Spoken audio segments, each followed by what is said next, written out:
سوچئے اس بیٹی کا مقام کیا ہوگا جسے حسین نے مانگا. تہجد میں کہا پروردگارا ایک سینے پہ سونے والی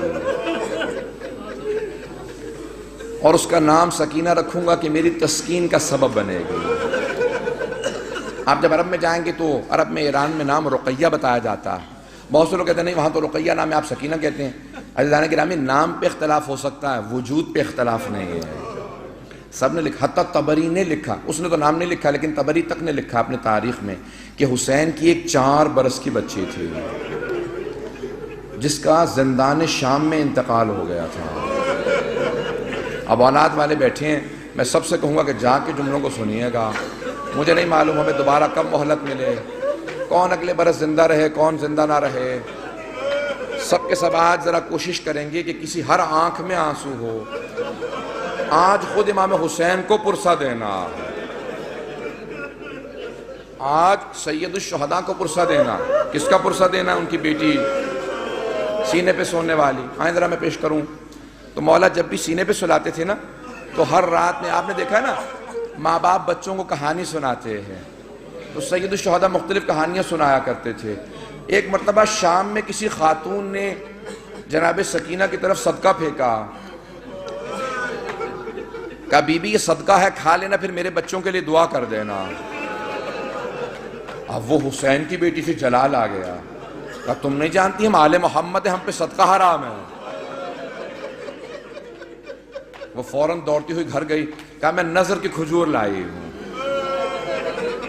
ذرا دعا کر دینا تمہارا چہرے پہ بڑا نور ہے. بچی سے کہا تم ذرا دعا کر دینا یتیم بچوں کی دعائیں قبول ہوتی ہیں.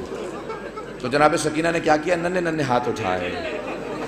کہا میں کھجور بعد میں کھاؤں گی پہلے بتا دعا کیا ہے. اس نے کہا 3 دعائیں ہیں. میرا شوہر سفر میں گیا ہے تجارت کے لیے دعا کرنا سلامتی سے واپس آ جائے. پھر دوسری دعا کہی پھر تیسری دعا جانتے کیا کہی اس نے؟ میں سارے چھوڑ کے جا رہا ہوں مسائل. کہا کہ تیسری دعا یہ ہے بس بچی اے بیٹی یہ دعا کر دینا جیسے آپ یتیم ہوئی ہیں میرے بچے کبھی ایسے یتیم نہ ہوں. اب بی بی کو بہت جلال آیا. حسین کی بیٹی تھی نا اگر سن سکے میری طرف دیکھ کے سنیے گا. تو ایک جملہ کہا پھوپھی اماں میرے بابا جب مجھے سینے پہ سلاتے تھے نا تو ہر رات ایک کہانی سناتے تھے. انبیاء کی کہانیاں سنایا کرتے تھے. میرے بابا نے مجھے کہانی سنائی تھی. ایک نبی تھے جن کا اللہ نے قرآن میں تذکرہ کیا ہے حضرت صالح کا. حضرت صالح کی اونٹنی تھی. پھوپھی اماں میرے بابا کہتے تھے کہ ان کی امت نے اس اونٹنی کو قتل کر دیا تھا لیکن اللہ نے اس اونٹنی کو ایک بچہ دیا تھا. پھوپھی اماں میرے بابا کہتے تھے کہ جب اس امت نے اونٹنی کا کوہان کاٹا نا وہ اونٹنی مر گئی. وہ بچہ پہاڑ پہ چڑھ گیا اور اس نے رو کے سر اٹھایا اور کہا پروردگارا اس امت پہ عذاب بھیج دے انہوں نے میری ماں کو مار دیا. پھوپھی اماں میرے بابا کہتے تھے اللہ نے امت پہ عذاب نازل کر دیا تھا اس بچے کی بد دعا کی وجہ سے اونٹنی کے بچے کی بد دعا سے. پھوپھی اماں میں آپ سے ایک سوال کرنا چاہتی ہوں. ابھی بھی سمجھ گئے کہ بچی کو جلال آ گیا. میرے گھر میں بھی بچیاں ہیں بیوی کے مسائل پڑھے نہیں جاتے مجھ سے. کہا بی بی کیا بات ہے؟ جناب زینب نے پوچھا بی بی کیا بات ہے؟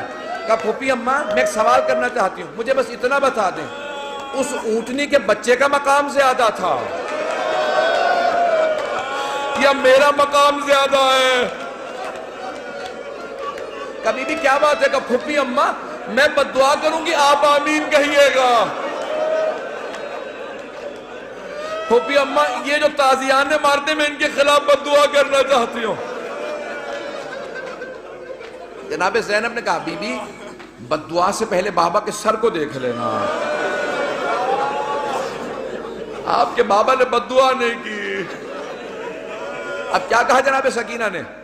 اس بی بی سے اس خاتون سے کہا اپنی کھجوریں واپس لے جا میں ویسے دعا کر دوں گی. چلو کمر اللہ. بس میں ایک اور جملے کو پیش کروں.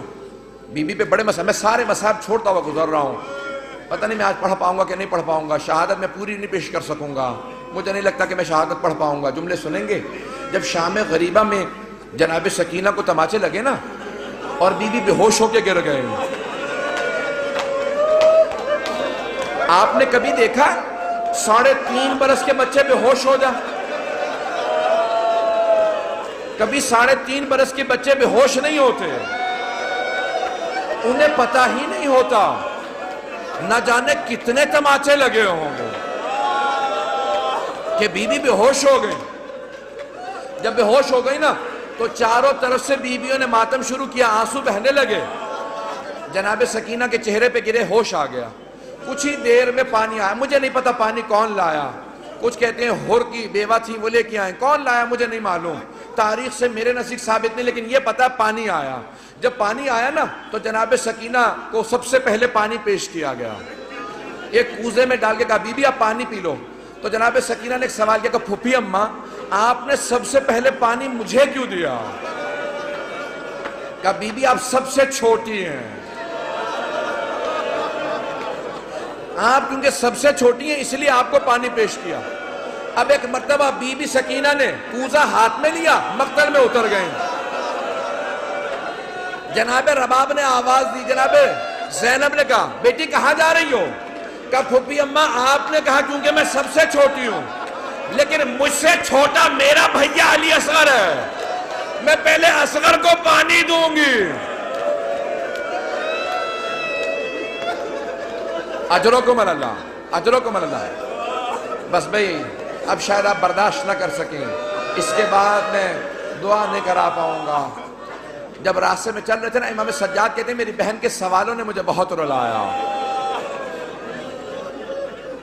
جب حلب کے قریب ایک مرتبہ رسیاں کھولی نا بیویوں کی، تو جناب سکینہ آپ نے دیکھا یتیم بچوں کو بہت شوق ہوتا ہے کوئی سینے سے لگائے، کوئی پیار کرے، خصوصاً اگر کوئی حسین کے پیار کی عادی ہو۔ تو جیسے بی بی کی رسیاں کھولی نا، دوڑتی ہوئی گئی امام سجاد کے گلے میں باہیں ڈال دی۔ جیسے ہی بی بی نے باہیں ڈالی نا اپنے بھائی کے گلے میں، تو امام سجاد نے کہا آہ۔ جب آہ سنی نا، کہا بھیا کیا بات ہے، آہ کیوں کر رہے ہیں؟ کہا بی بی مجھے دھوپ میں بٹھائے رکھتے ہیں، میری زنجیریں گرم ہو جاتی ہیں، جب کوئی ہلاتا ہے نا تو میری کھال اترنے لگتی ہے۔ اب جب بی بی کو پانی ملا، بی بی نے مولا کے زنجیروں پہ ڈالنا شروع کر دیا۔ کہا بی بی کیا کر رہی ہیں؟ کہا بھیا آپ ہی نے تو کہا تھا زنجیریں گرم ہیں، میں زنجیروں کو ٹھنڈا کر رہی ہوں۔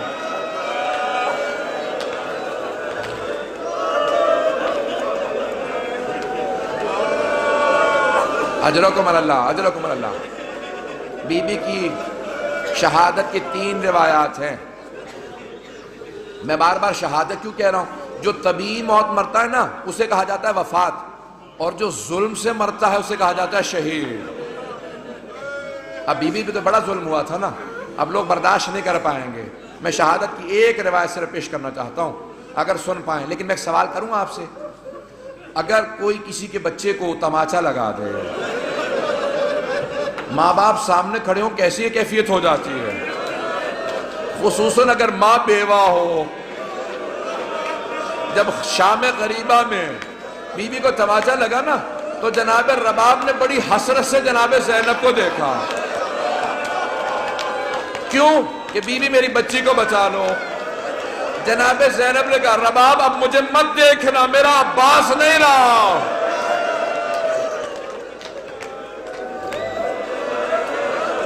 بس بھئی میں نے تمام کر دیا، میں تمام کر رہا ہوں، 5 سے 7 منٹ کی زحمت دوں گا آپ کو۔ بس بھئی سن لیجئے بی بی کی، میں شہادت کی 3 روایات ہیں، تینوں نہیں پیش کروں گا، میں یہاں پہ روک ایک جملے کو پیش کروں نا۔ اب سے تقریباً 100 برس پہلے سید محسن الامین العاملی نے اعیان الشیعہ میں لکھا، سید ابراہیم دمشقی بہت بڑے عالم دین تھے، ان کی 3 یا صرف 4 بیٹیاں ہی بیٹیاں تھیں، 68 برس کے تھے، 70 سے 2 کم۔ ان کی بڑی بیٹی نے کہا کہ بابا میں نے رات خواب میں دیکھا ہے بی بی سکینہ آئی ہیں، کہتی میری قبر میں پانی آ گیا، اپنے بابا سے کہو کہ میری قبر سے پانی نکال دیں۔ تو فوراً سید ابراہیم دمشقی نے کہا کہ بیٹی خبردار اپنی بہنوں کو خواب نہ سنانا، انبیاء کی ائمہ کی قبروں کو کھودنا حرام ہے، ان کے بچوں کی بھی قبروں کو کھودنا حرام ہے، بیٹی اپنی بہنوں کو خواب نہ سنانا، کسی کو خواب نہ سنانا۔ دوسرے دن دوسری بیٹی نے کہا بابا میں نے اس طرح سے خواب دیکھا ہے، ایک چھوٹی سی بچی ہے، وہ میرے خواب میں کہہ رہی تھی اپنے بابا سے کہوں میری قبر میں پانی آ گیا۔ میری قبر کو تعمیر کی ضرورت ہے. کہا بیٹی اپنا خواب کسی کو مت سنانا. تیسرے دن تیسری بیٹی نے خواب میں دیکھا. یہاں تک کہ خود سید ابراہیم دمشقی کہتے ہیں میں نے خود خواب میں دیکھا ایک بچی نے کہا کہ سید میں نے تیری بیٹیوں کے ذریعے پیغام بھیجوایا تھا, تو نے ان کی بات کو نہیں مانا, میری قبر کی تعمیر کروا دے. اب سید ابراہیم دمشقی بہت بڑے عالم دین تھے, سارے دمشق کے علماء کو جمع کیا, کہا کہ اس طرح سے میں نے خواب دیکھا, کہ پھر آپ تعمیر کروائیں. مزدوروں کو جمع کیا, کہا کہ صرف قبر کو کھودنا. ایک مرتبہ ایک مزدور نے کہا مجھے کفن محسوس ہو رہا, کہا سب دور چلے جاؤ, یہ سید زادی ہے. میں جس جملے کو پیش کرنا چاہ رہا ہوں, میں سارے مصائب نہیں پڑھوں گا. سید ابراہیم دمشقی کہتے ہیں کہ وہ جو روایت ہے نا کہ یزید نے غسالہ کو بھیجا تھا, کفن کا کپڑا بھیجا تھا, کہ اس روایت کو آئندہ نہ پڑھنا. میں کہہ گیا کہ وہ جو اہل سنت کی روایت ہے نا کہ یزید نے کہا غسالہ کو بھیج دو, کفن بھیج دو, حسین کی بچی کو غسل دے دے, کفن دے دیں, کہ اس روایت کو نہ پڑھنا. کہ میں نے کرتے میں لاشا دیکھا ہے, کہ میں نے کرتے میں دیکھا, کہ کانوں میں زخم تھے, کہ ہاتھوں میں نشان تھے رسیوں کے. اب بہت سے لوگ اٹھ کے چلے گئے, مجھے پرواہ نہیں ہے, میں 2 جملے پیش کروں گا. اب لوگ برداشت نہیں کر پا رہے, جملے پیش کروں. آیت اللہ اشتہار نے جو جملے لکھے ہیں, کہا ایک مرتبہ شام کے زندان میں بہت تاریکی تھی, رات کو جناب سکینہ نے خواب دیکھا, خواب میں اپنے بابا حسین کو دیکھا.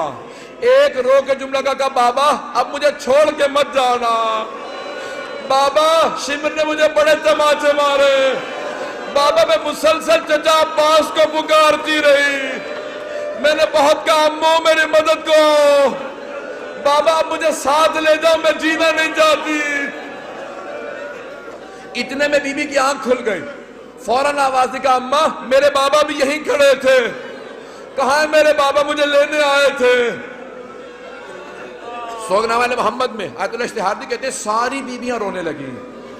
جب بی بی نے اپنا خواب سنا ہے نا, سب بیویاں بلند آواز سے رونے لگی.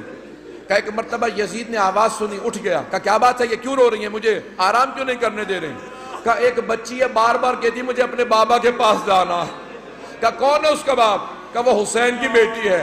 کہا جاؤ حسین کا سر دے دو. ایک تشت میں سر سید الشہداء کو رکھا, اس پہ ایک کپڑا ڈالا. جب تشت لائے ساتھ میں ایک مشل تھی, ایک چراغ تھا. بی بی نے ایک مرتبہ مشل کو, ایک مرتبہ اس تشت کو آتے دیکھا.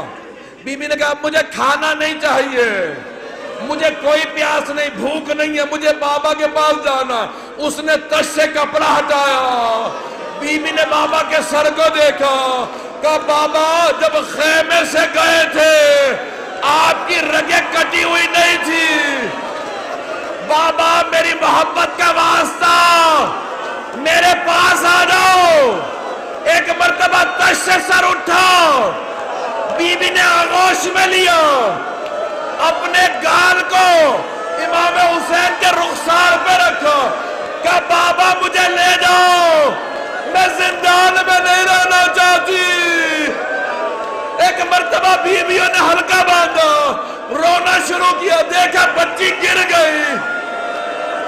جب بی بی گری امام سجاد نے کہا انا للہ و انا الیہ راجعون.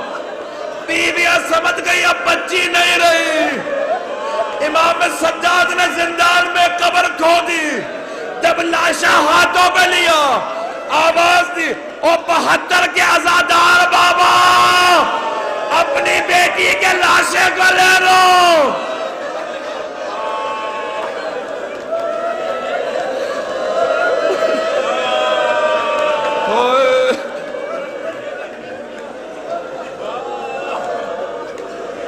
فلا لعنت اللہ علی القوم الظالمین.